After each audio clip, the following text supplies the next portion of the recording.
നാം കാണുന്ന ഈ പ്രപഞ്ചം സൃഷ്ടിച്ചതാരാണ്? എങ്ങനെയാണ് അത് ചെയ്തത്? എന്നാൽ ഈ കാണുന്ന സകലതും സൃഷ്ടിക്കുവാൻ ദൈവം തീരുമാനിച്ചു എന്ന് പറയുമ്പോൾ എന്തുകൊണ്ടാണത്? എന്തുകൊണ്ടാണ് ശാസ്ത്രലോകത്ത് പരിണാമ സിദ്ധാന്തത്തിന് ഇത്രയും ജനപ്രീതി? ഒരുപാട് ചോദ്യങ്ങളല്ലേ?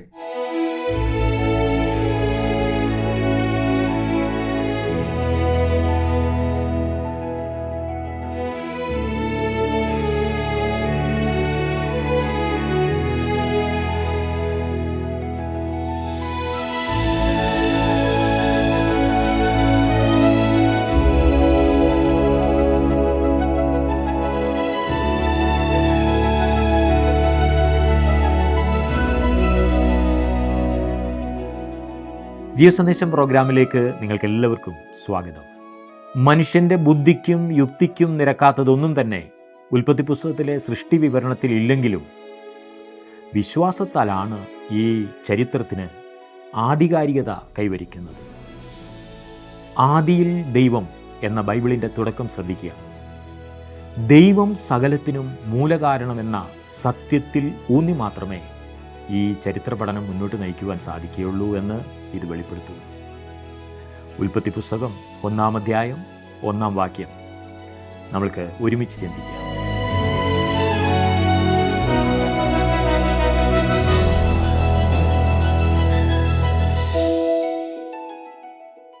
ദൈവത്തെ ആരാണ് സൃഷ്ടിച്ചത്? അതിനുള്ള ഉത്തരം കണ്ടുപിടിക്കുവാൻ ശ്രമിച്ചിട്ടാവാം നമ്മുടെ ഒരു കവി പാടി, മനുഷ്യൻ മതങ്ങളെ സൃഷ്ടിച്ചു, മതങ്ങൾ ദൈവങ്ങളെ സൃഷ്ടിച്ചു എന്ന്. സത്യമാണ്. സ്വന്തം നിലനിൽപ്പിനായി, തങ്ങളുടെ സ്വാർത്ഥ ലക്ഷ്യങ്ങളുടെ പൂർത്തീകരണത്തിനായി മനുഷ്യർ തങ്ങൾക്ക് തടസ്സം നിൽക്കാത്ത, തങ്ങൾക്ക് എല്ലാ സൗകര്യങ്ങളും ഉണ്ടാക്കി തരുമെന്ന് കരുതുന്ന ദൈവങ്ങളെ സൃഷ്ടിച്ചു. തങ്ങളുടെ ചൊൽപ്പടിക്ക് നിൽക്കുന്ന ദൈവങ്ങൾ. എന്നാൽ ഞാൻ ചോദിച്ചത് അത്തരം ദൈവ സങ്കല്പങ്ങളെക്കുറിച്ചല്ല.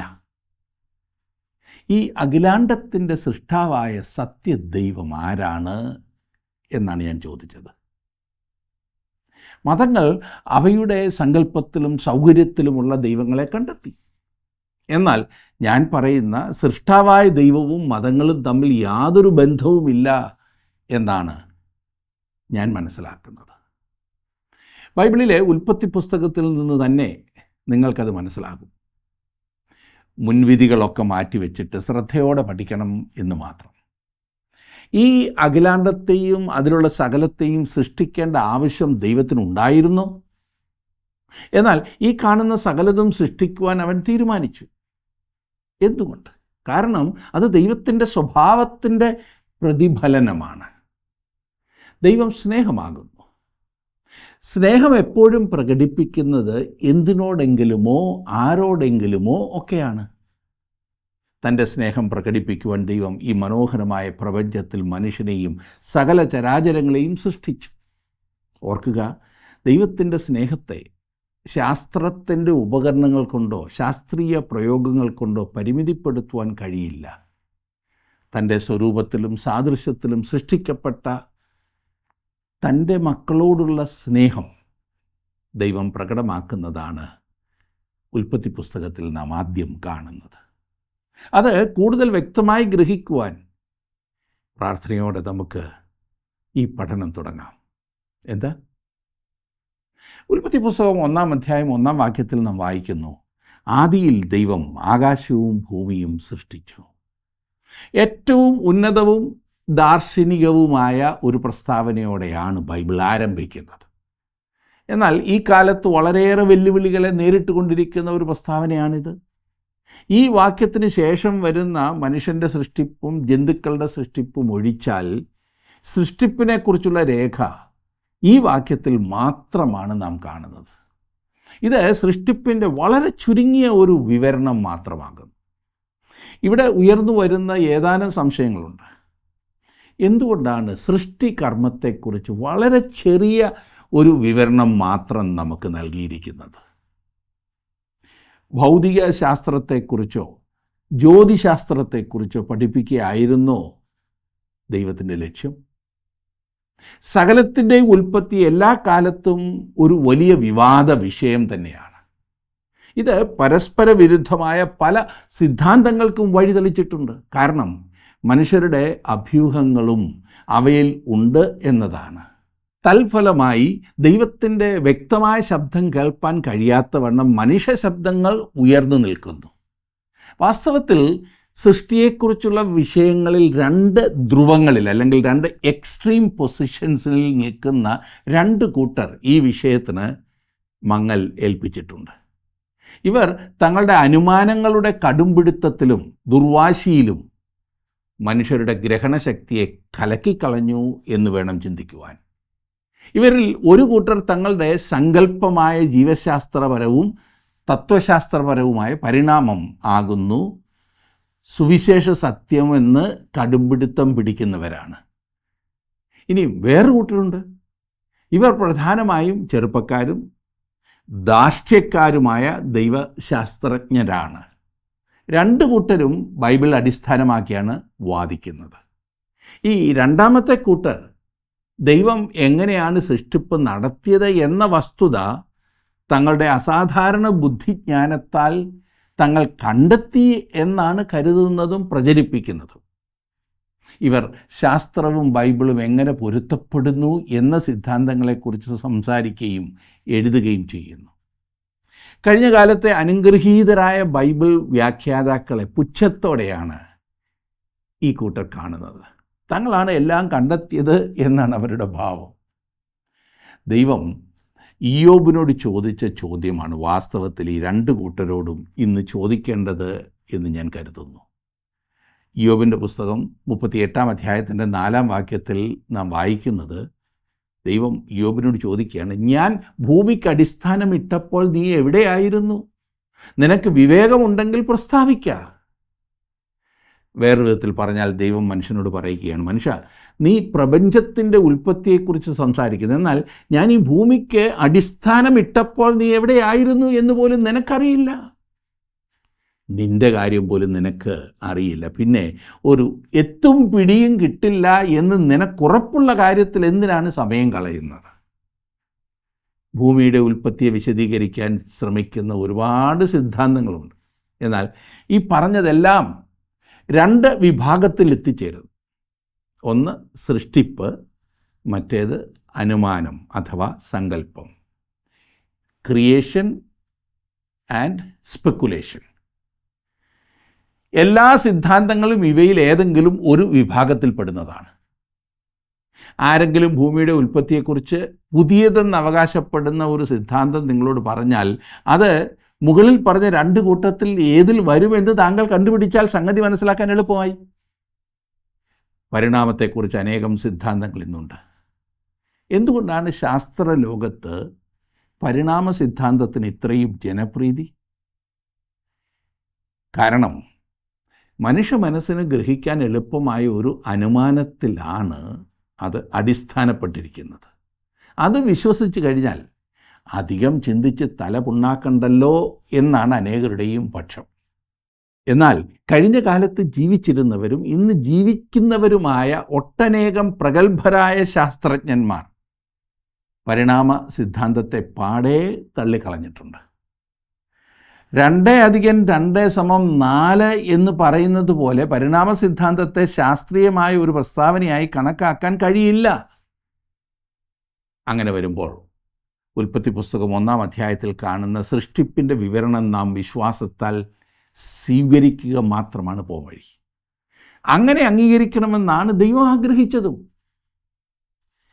എബ്രായ ലേഖനത്തിൽ നമ്മൾ വിശ്വാസത്തെക്കുറിച്ച് വായിക്കുന്നുണ്ട്. എബ്രായ ലേഖനം 11-ാം അധ്യായത്തിൻ്റെ ആദ്യത്തെ 3 വാക്യങ്ങൾ ഒന്ന് ശ്രദ്ധിച്ചാട്ടെ.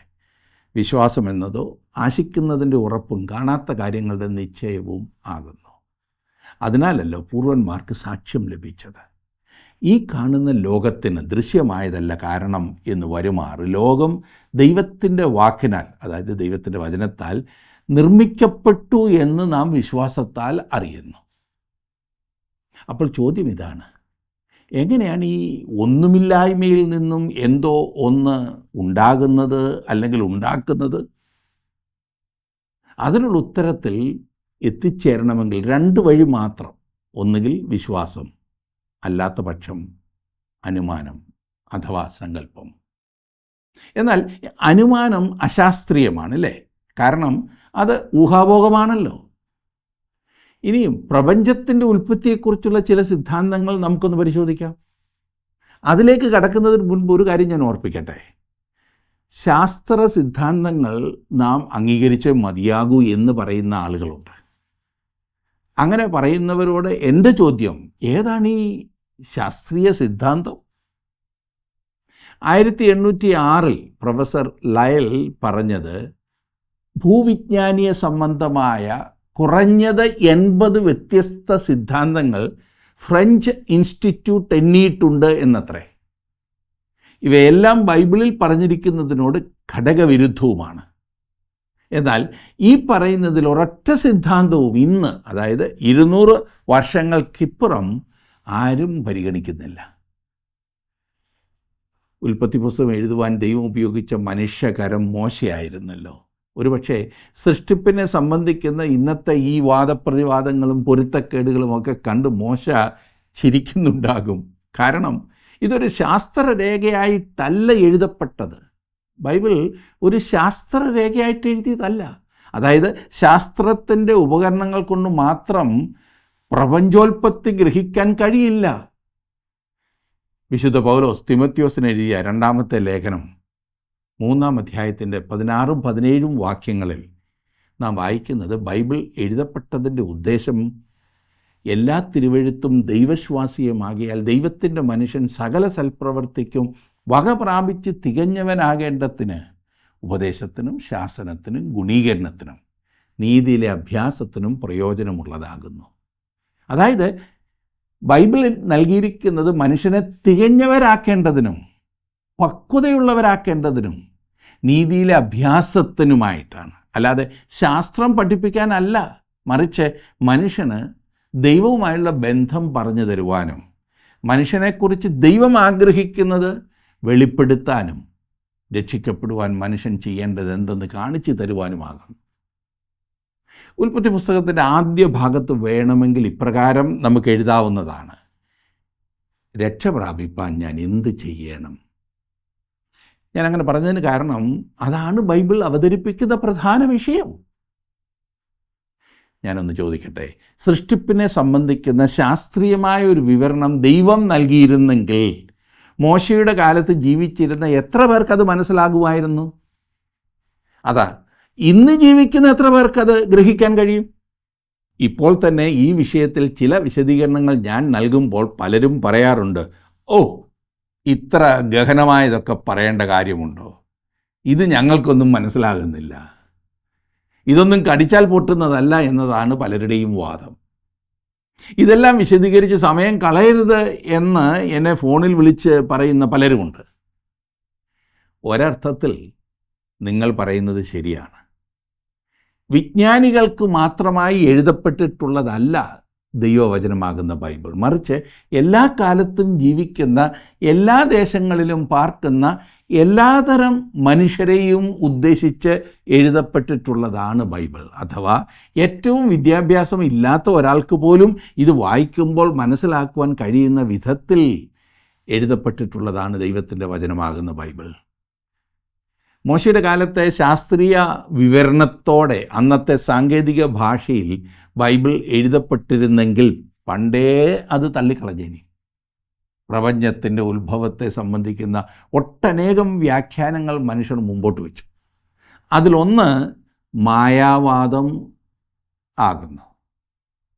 അതായത് സകലതും മായ എന്ന ചിന്ത. തീർച്ചയായും അങ്ങനെ ഒരു വ്യാഖ്യാനം സത്യത്തിന് നിരക്കാത്തതാണ് എന്നതിന് 2 പക്ഷമില്ലുണ്ടോ? എന്നിരുന്നാലും ആ സിദ്ധാന്തത്തെ മുറുകെ പിടിക്കുന്ന ഒരുപാട് ആളുകളുണ്ട്. കാരണം അങ്ങനെ വിശ്വസിച്ചാൽ പിന്നെ എളുപ്പമാണല്ലോ. അപ്പോൾ പ്രപഞ്ചോൽപ്പത്തിയെക്കുറിച്ച് തല പുണ്ണാക്കുകയും വിശദീകരിച്ച് സമയം കളയുകയും വേണ്ട എന്നാണ് അവർ ചിന്തിക്കുന്നത്. മറ്റൊരു കൂട്ടർ വിശ്വസിക്കുന്നത് ഈ പ്രപഞ്ചം ഒന്നുമില്ലായ്മയിൽ നിന്നും സ്വയം രൂപം കൊണ്ടു എന്നാണ്. ഒരു വിധത്തിൽ പറഞ്ഞാൽ ഇത് തന്നെയാണ് ബൈബിളും പറയുന്നത്. എന്നാൽ അതിൻ്റെ കാരണം കൂടെ ബൈബിൾ പറയുന്നുണ്ട്. ഒന്നുമില്ലായ്മയിൽ നിന്ന് ദൈവമാണ് ഇവയെല്ലാം ഉണ്മയിലേക്ക് കൊണ്ടുവന്നത്. ഇനി വേറൊരു വാദം പ്രപഞ്ചത്തിന് ആരംഭം എന്നൊന്നില്ല എന്നതാണ്. പിന്നെയോ ശാശ്വതമായ സനാതനമായ ഒന്നത്രേ പ്രപഞ്ചം. നാലാമത്തെ വാദമാണ് പ്രപഞ്ചം സൃഷ്ടിക്കപ്പെട്ടതാകുന്നു എന്നുള്ളത്. ഈ ചിന്തയെ വ്യത്യസ്തങ്ങളായ സിദ്ധാന്തങ്ങളുമായി നാം തുലനം ചെയ്യേണ്ടതാണ്. പ്രപഞ്ചത്തിൻ്റെ ഉത്ഭവത്തെ വിശദീകരിക്കുവാൻ ശാസ്ത്രകാരന്മാരും ദാർശനികരും മതപണ്ഡിതരും ശ്രമിക്കുന്നത് നാം കാണുന്നുണ്ട്. അതിൽ ഏറ്റവും ഒടുവിലത്തേത് 2012 ജൂലൈ 4 നാം കേട്ടതാണ്, അല്ലെങ്കിൽ പത്രത്തിലൊക്കെ വായിച്ചതാണ്. പ്രപഞ്ചോൽപത്തിയെക്കുറിച്ചുള്ള പഠനങ്ങളിൽ ഒരു അടിസ്ഥാന കണികയായ ഹിഗ്സ് ബോസോണിൻ്റെ അസ്തിത്വം ശാസ്ത്രജ്ഞർ കണ്ടെത്തിയ വിവരം, അതാണ് നാം ഈ പറഞ്ഞ ഡേറ്റിൽ കേട്ടത്. ദൈവകണം, അല്ലെങ്കിൽ ഇംഗ്ലീഷിൽ ഗോഡ് പാർട്ടിക്കിൾ എന്ന് വിശേഷിപ്പിച്ച ഈ കണ്ടുപിടുത്തത്തെക്കുറിച്ച് കേട്ടപ്പോൾ ബഹുഭൂരിപക്ഷം ആളുകളും ചിന്തിച്ചത് ദൈവത്തെ കണ്ടുപിടിച്ചു എന്നോ, ദൈവത്തെ ഉണ്ടാക്കിയിരിക്കുന്ന ആറ്റം അഥവാ കണിക കണ്ടുപിടിച്ചു എന്നൊക്കെയാണ്. ഇതിനെപ്പറ്റിയുള്ള തെറ്റിദ്ധാരണ മാറുവാൻ പ്രപഞ്ചോൽപത്തിയെക്കുറിച്ച് ഉണ്ടായിട്ടുള്ള മറ്റ് ചില സിദ്ധാന്തങ്ങളെക്കുറിച്ച് മനസ്സിലാക്കണം. കാരണം പല തെറ്റായ പഠിപ്പിക്കലുകളും ശരിയുടെ രൂപത്തിൽ അവതരിപ്പിക്കുമ്പോൾ നാം അറിയാതെ അതിലേക്ക് ചാഞ്ഞു പോകുവാൻ സാധ്യതയുണ്ട്. ജ്യോതിശാസ്ത്രജ്ഞന്മാർ പരിഗണിക്കുന്ന പ്രപഞ്ചത്തിൻ്റെ ഉൽപ്പത്തിയെക്കുറിച്ചുള്ള സിദ്ധാന്തങ്ങൾ കുറഞ്ഞത് 3 എണ്ണമുണ്ട്. ആദ്യത്തേത് സ്റ്റഡി സ്റ്റേറ്റ് സിദ്ധാന്തമാണ്. രണ്ടാമത്തേത് ബിഗ് ബാങ് സിദ്ധാന്തമാണ്. മൂന്നാമത്തേത് ഓസിലേറ്റിംഗ് സിദ്ധാന്തമാണ്. ഈ പേരുകൾ ഞാൻ ഇംഗ്ലീഷിൽ തന്നെ കിടക്കട്ടെ എന്ന് ചിന്തിച്ചതിന് കാരണം, ഇതിന് ചേരുന്ന മലയാള പദങ്ങൾ ഞാൻ ഉപയോഗിച്ചാൽ ഈ ഇംഗ്ലീഷിൽ പറഞ്ഞത് മനസ്സിലായ അത്രയും പോലും നിങ്ങൾക്ക് ഒരുപക്ഷെ മനസ്സിലായില്ല എന്ന് വരും. കാലിഫോർണിയ ഇൻസ്റ്റിറ്റ്യൂട്ട് ഓഫ് ടെക്നോളജിയിലെ സയൻറ്റിസ്റ്റായിരുന്ന ഡോക്ടർ വില്യം എ ബോമൻ്റെ അഭിപ്രായത്തിൽ പുതിയ കണ്ടെത്തലുകൾ പ്രകാരം സ്റ്റഡി സ്റ്റേറ്റ് സിദ്ധാന്തം തെറ്റാണ്. പ്രപഞ്ചം എല്ലായ്പ്പോഴും ഉണ്ടായിരുന്നെന്നും പുതിയ പുതിയ പദാർത്ഥങ്ങൾ നിരന്തരം ഉൽപ്പാദിപ്പിക്കപ്പെട്ടുകൊണ്ടിരുന്നു എന്നുമാണ് സ്റ്റഡി സ്റ്റേറ്റ് സിദ്ധാന്തം പഠിപ്പിക്കുന്നത്. അനേകം വർഷങ്ങൾക്കപ്പുറം അതായിരുന്നു പരക്കെ അംഗീകരിക്കപ്പെട്ടിരുന്ന സിദ്ധാന്തം. എന്നാൽ പിന്നീട് പ്രപഞ്ചത്തിൻ്റെ ഉൽപ്പത്തിയെ സംബന്ധിക്കുന്ന പുതിയ വ്യാഖ്യാനങ്ങളുണ്ടായി. ഡോക്ടർ വില്യം എ ബോം വിശ്വസിച്ചതും പഠിപ്പിച്ചതും ബിഗ് ബാങ് സിദ്ധാന്തമാണ്. ബിഗ് ബാങ് സിദ്ധാന്തം അനുസരിച്ച് കോടിക്കണക്കിന് വർഷങ്ങൾക്കപ്പുറം ഒരു വലിയ സ്ഫോടനമുണ്ടായി. അതിനെ തുടർന്ന് ഊർജവും പദാർത്ഥവും വികസിച്ചതിൻ്റെ ഫലമാണ് ഇന്ന് കാണുന്ന പ്രപഞ്ചം എന്നത്രേ. ഒരു വലിയ സ്ഫോടനത്തിൻ്റെ ഫലമായി പ്രപഞ്ചവും ഭൂമിയും പിന്നീട് ജീവനും ഉത്ഭവിച്ചു എന്ന് പറയുന്ന സിദ്ധാന്തത്തോട് പ്രശസ്ത ജീവശാസ്ത്രജ്ഞനായിരുന്ന എഡ്വിൻ കോൺക്ലിൻ പ്രതികരിച്ചത് വളരെ ചിന്തിപ്പിക്കുന്ന വിധത്തിലാണ്. അദ്ദേഹം പറഞ്ഞു, ഒരു അച്ചടിശാലയിൽ ഉണ്ടായ ഒരു വൻ സ്ഫോടനത്തിൻ്റെ ഫലമായി ഒരു വലിയ നിഘണ്ടു പുറത്തു വന്നു എന്ന് പറയുന്നതിന് തുല്യമാണ് പ്രപഞ്ചത്തിലുണ്ടായ ഒരു വൻ സ്ഫോടനത്തിൻ്റെ ഫലമായി ജീവൻ ഉത്ഭവിച്ചു എന്ന് പറയുന്നത്. മേൽ പറഞ്ഞതുപോലെ ഭൂമിയുടെ ഉൽപ്പത്തിയെക്കുറിച്ചും ജീവൻ്റെ തുടക്കത്തെക്കുറിച്ചും വളരെയേറെ സിദ്ധാന്തങ്ങൾ ഇന്ന് നിലവിലുണ്ട്. ഈ പറയുന്നതൊക്കെ മുഴുവൻ തെറ്റാകുന്നു എന്ന് സമർത്ഥിക്കുവാനല്ല ഞാൻ ശ്രമിക്കുന്നത്. പ്രഗത്ഭരായ ശാസ്ത്രജ്ഞന്മാരുടെ അനേക വർഷങ്ങളിലെ പ്രയത്നത്താൽ കണ്ടുപിടിക്കപ്പെട്ട ഈ വ്യത്യസ്ത സിദ്ധാന്തങ്ങളിൽ കുറച്ചൊക്കെ യാഥാർത്ഥ്യങ്ങളുണ്ടാവാം, ഇല്ലെന്ന് ഞാൻ പറയില്ല. എന്നാൽ അവരാരും ശരിയായ ഒരു ഉത്തരത്തിൽ എത്തിച്ചേർന്നിട്ടില്ല എന്നാണ് പറഞ്ഞു വരുന്നത്. ഭാഗികമായ സത്യം വാസ്തവത്തിൽ കള്ളമാകുന്നു എന്ന് മറക്കരുത്. എല്ലാ മതങ്ങളും കുറേ സത്യങ്ങൾ പറയുന്നുണ്ട്. അതുകൊണ്ട് അത് മുഴുവൻ സത്യമാകുന്നില്ല. മുഴുവൻ സത്യമാണ് നമുക്കാവശ്യം. ഉദാഹരണം പറഞ്ഞാൽ, പിശാച് ഹവ്വായോട് പറഞ്ഞതിൽ സത്യമുണ്ടായിരുന്നു. പിശാച് പറഞ്ഞു, നിങ്ങൾ തിന്നരുതെന്ന് ദൈവം പറഞ്ഞ പഴം തിന്നാൽ നിങ്ങൾ മരിക്കുകയില്ല. ശരിയാണ്, മനുഷ്യൻ ശാരീരികമായി മരിച്ചില്ല. എന്നാൽ പിശാച് പറഞ്ഞത് കള്ളമായിരുന്നു എന്ന് നമുക്കറിയാം. കാരണം ദൈവത്തിൻ്റെ സത്യത്തെ അവൻ തെറ്റായി വ്യാഖ്യാനിച്ചു. പലരും പറയുന്നതിൽ സത്യമുണ്ട്, എന്നാൽ മുഴുവൻ സത്യം പറയാത്തതിനാൽ അവർ പറയുന്നതിൽ നിന്നും പ്രയോജനം ഉണ്ടാകുന്നില്ല എന്ന് മാത്രമല്ല, ദോഷവും പരക്കെ ഉണ്ടാകുന്നു. വളരെ പ്രചാരത്തിലുള്ളതും ബഹുഭൂരിപക്ഷം ആളുകളും സത്യമെന്ന് ധരിച്ചു വച്ചിരിക്കുന്നതുമായ പരിണാമ സിദ്ധാന്തത്തെക്കുറിച്ച് പറഞ്ഞുകൊണ്ട് നമ്മുടെ വിഷയത്തിലേക്ക് പ്രവേശിക്കാം. Evolution theory. പരിണാമ സിദ്ധാന്തത്തെ വ്യത്യസ്തങ്ങളായ ഘടകങ്ങളായും വീക്ഷണങ്ങളായും തിരിച്ചിരിക്കുന്നത് നമുക്ക് കാണാവുന്നതാണ്. ഇത് ഒരിക്കലും ഒരു കൃത്യമായ തെളിവ് കൊണ്ട് ബോധ്യപ്പെടുത്തപ്പെട്ടിട്ടില്ല, അതായത് തെളിയിച്ചിട്ടില്ല എന്ന് ചുരുക്കം. ശാസ്ത്രജ്ഞന്മാരായി നടിക്കുന്നവർക്കും ഇന്ന് നമ്മുടെ കലാശാലകളിൽ പഠിപ്പിക്കുന്നവർക്കും നീതിയുക്തവും സത്യസന്ധവുമായ ഒരു കാഴ്ചപ്പാട് ഈ വിഷയത്തിൽ നൽകാൻ സാധിക്കുന്നില്ല എന്നത് നിർഭാഗ്യകരം തന്നെയാണ്. അവർക്കത് പ്രയാസമാണ്. കാരണം അവർക്കറിയാവുന്ന ഒരേ ഒരു വീക്ഷണം ബിഗ് ബാങ് സിദ്ധാന്തവും പരിണാമവാദവുമാണല്ലോ. ശാസ്ത്രജ്ഞന്മാരുടെ ഇടയിൽ പോലും പരിണാമ സിദ്ധാന്തത്തെക്കുറിച്ച് ഏകാഭിപ്രായം ഇല്ല എന്നത് വിചിത്രമായി തോന്നാം. ഇംഗ്ലണ്ടിലെ സൗത്താംപ്ടൺ യൂണിവേഴ്സിറ്റിയിലെ ഫിസിയോളജി ബയോകെമിസ്ട്രി ഡിപ്പാർട്ട്മെൻറ്റിലെ പ്രൊഫസറായിരുന്ന ഡോക്ടർ G.A.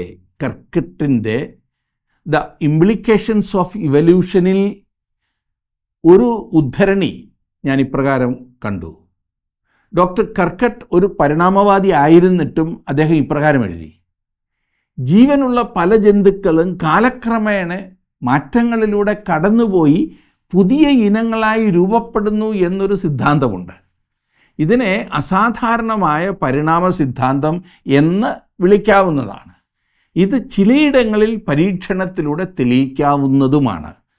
ലോകത്തിലുള്ള സകല ജീവജാലങ്ങളും ജൈവമല്ലാത്ത ഒന്നിൽ നിന്നും ഉത്ഭവിച്ചതാണെന്ന് പഠിപ്പിക്കുന്ന ഒരു സിദ്ധാന്തം വേറെയുമുണ്ട്. ഇതിനെ പൊതുവായ പരിണാമ സിദ്ധാന്തം എന്നും വിളിക്കാവുന്നതാണ്.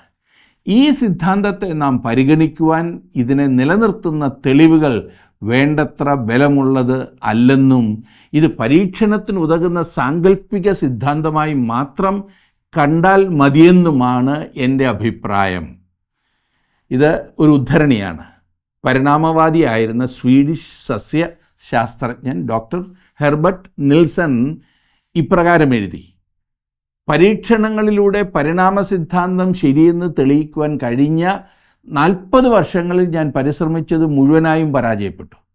പരിണാമവാദത്തിനെതിരായ മുൻവിധിയോടുകൂടി ഞാൻ ആരംഭിച്ചു എന്നെങ്കിലും എന്നെ കുറ്റപ്പെടുത്താവുന്നതാണ്. ലഭ്യമായ ജീവശാസ്ത്ര വസ്തുക്കൾ വെച്ചുകൊണ്ട് ഒരു മനുഷ്യക്കോലം പോലും ഉണ്ടാക്കുവാൻ കഴിയില്ല. അത് തള്ളിക്കളയാൻ കഴിയാത്ത യാഥാർത്ഥ്യമാകുന്നു. പരിണാമം എന്ന ആശയം തികച്ചും വിശ്വാസത്തിൽ മാത്രം നിലകൊള്ളുന്ന ഒന്നത്രേ. അതായത് ഈ പറയുന്ന വ്യക്തിയും വിശ്വാസം തന്നെയാണ് പരിഗണിക്കുന്നത് എന്ന് ചുരുക്കം. അതായത് നിങ്ങൾക്കൊരു പരിണാമവാദിയാകണമെങ്കിൽ വിശ്വാസത്താൽ മാത്രമേ അത് അംഗീകരിക്കുവാൻ സാധിക്കൂ എന്നാണ് ഞാൻ പറഞ്ഞു വന്നത്. പരിണാമ സിദ്ധാന്തം സങ്കല്പം മാത്രമാണെന്നും അത് അങ്ങനെ തന്നെ ആയിരുന്നു എന്നും മറക്കരുത്. നിർഭാഗ്യവശാൽ ഒരുപാട് ആളുകൾ അത് യാഥാർത്ഥ്യമെന്ന് വിചാരിച്ച് അംഗീകരിച്ചിട്ടുണ്ട്. മുൻപോട്ട് പഠിക്കുമ്പോൾ നിങ്ങൾക്കും അത് മനസ്സിലാകും. വാസ്തവത്തിൽ ദൈവം ഭൂമിയെ സൃഷ്ടിച്ചത് എങ്ങനെയെന്ന് ബൈബിളിൽ പറയുന്ന സത്യം, അതാണ് സത്യം. ആ സത്യം അറിയുവാനും വിശ്വസിക്കുവാനും അംഗീകരിക്കുവാനും സാധിക്കുന്നതാണ് നമുക്ക് ലഭിക്കുന്ന ഏറ്റവും വലിയ അനുഗ്രഹം.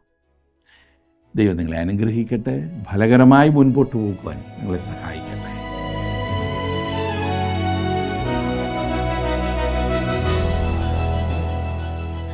ബൈബിളിലെ വിഷയങ്ങൾക്ക് ദൈവം നൽകിയിരിക്കുന്ന ഊന്നൽ തിരിച്ചറിഞ്ഞു മാത്രമേ ഈ പഠനം ഭംഗിയായി മുന്നോട്ട് നയിക്കുവാൻ സാധിക്കുകയുള്ളൂ. ഊഹാപോഹങ്ങളെക്കാൾ ദൈവവിശ്വാസത്തിൽ അടിസ്ഥാനമൂന്നിയുള്ള പഠനമാണ് പ്രപഞ്ച സൃഷ്ടിയുടെ ചരിത്രത്തിന് വ്യക്തത നൽകുന്നത്. ദൈവം നമ്മെ അറിയിക്കുവാൻ ആഗ്രഹിക്കുന്ന കാര്യങ്ങൾ തിരിച്ചറിയുവാൻ ഈ പഠനം നമ്മെ സഹായിക്കട്ടെ എന്ന് ഞങ്ങൾ പ്രാർത്ഥിക്കുന്നു.